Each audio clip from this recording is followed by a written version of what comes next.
Bonjour, mon nom est Karine Ménard de la Maison des familles La Cigogne. Le projet d'épicerie communautaire, en fait, il est né à l'automne 1996. L'ancienne coordonnatrice, qui était Monique Besson à l'époque, qui était pour l'organisme pendant plus de 20 ans, a décidé de démarrer, en fait, cette épicerie-là. Au début, c'était, en fait, un dépannage. Le nom était, dans le fond, dépannage alimentaire. C'était en fait démarré.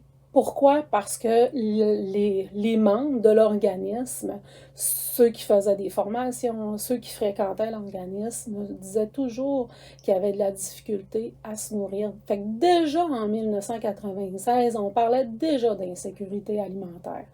Puis c'était vraiment un souhait de Mme Besson à l'époque de soulager la faim de ces personnes-là. Il y avait aussi un deuxième objectif qui était en fait, à l'époque, il y avait beaucoup de dépanneurs, de petits dépanneurs, puis les gens qui étaient à faible revenu s'endettaient énormément. Donc, déjà, elle avait un souci de ça, de vraiment faire sauver des sous, dans le fond, puis faire sauver de l'argent, puis surtout que les gens ne s'endettent pas. Avec les années, ben, c'est sûr que ça a changé, le fonctionnement a changé, on s'est adapté.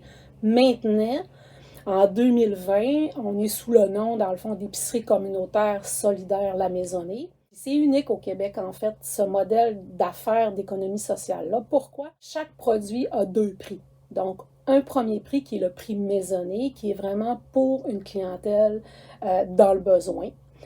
Donc, ça, c'est le prix coûtant. Donc, la personne va avoir un produit de qualité à prix coûtant.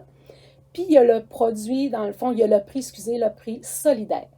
Le prix solidaire, c'est vraiment pour monsieur et madame tout le monde. Monsieur et madame tout le monde, en venant chez nous, ça leur coûte pas plus cher et pas moins cher de venir chez nous. Par contre, la différence entre le prix maisonné et le prix solidaire, c'est ce qui nous permet d'offrir des produits de qualité à nos gens qui en ont besoin.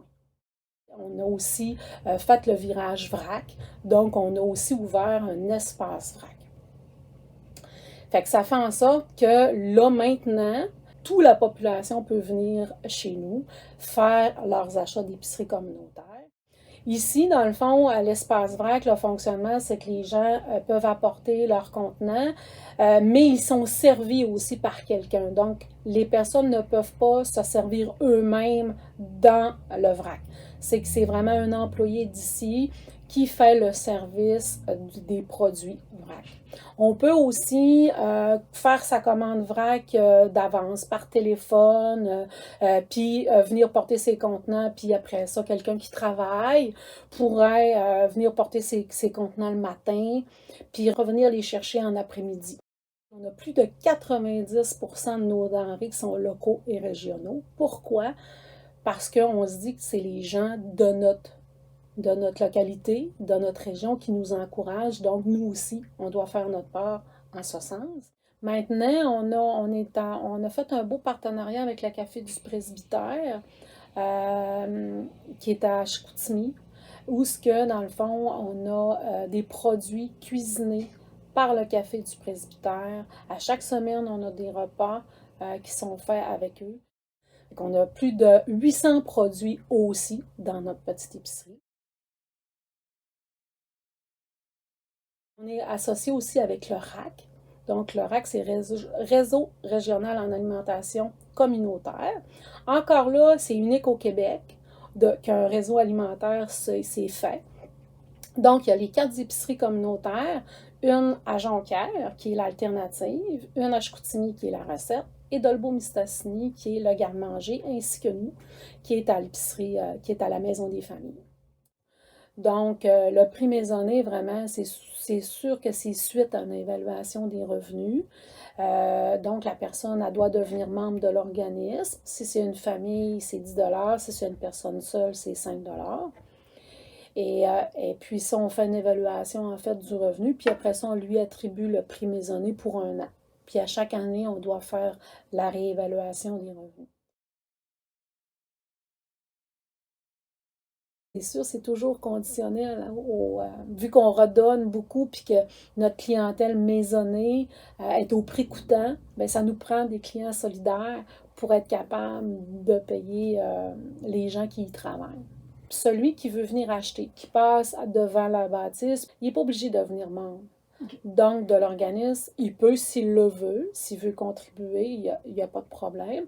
Mais là, à ce moment-là, il devient client solidaire. Donc, il peut venir acheter en tout temps. Comme nos heures d'ouverture, souvent, sont sur les heures de personnes qui travaillent. Hein.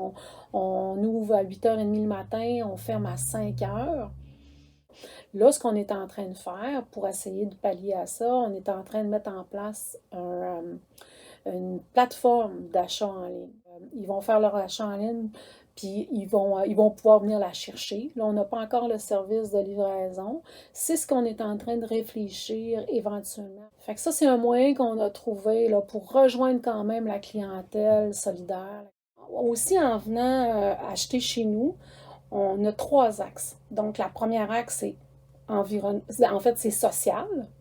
Donc, on fait une action sociale, on contribue à notre communauté, à ce qu'ils puissent se procurer des denrées de qualité à faible coût.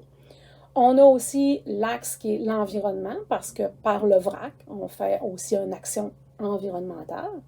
Puis, on a aussi l'axe qui est, dans le fond, locaux, régionaux, et en venant acheter chez nous, étant donné qu'on a 90% de nos produits qui sont locaux et régionaux, mais aussi, on achète local.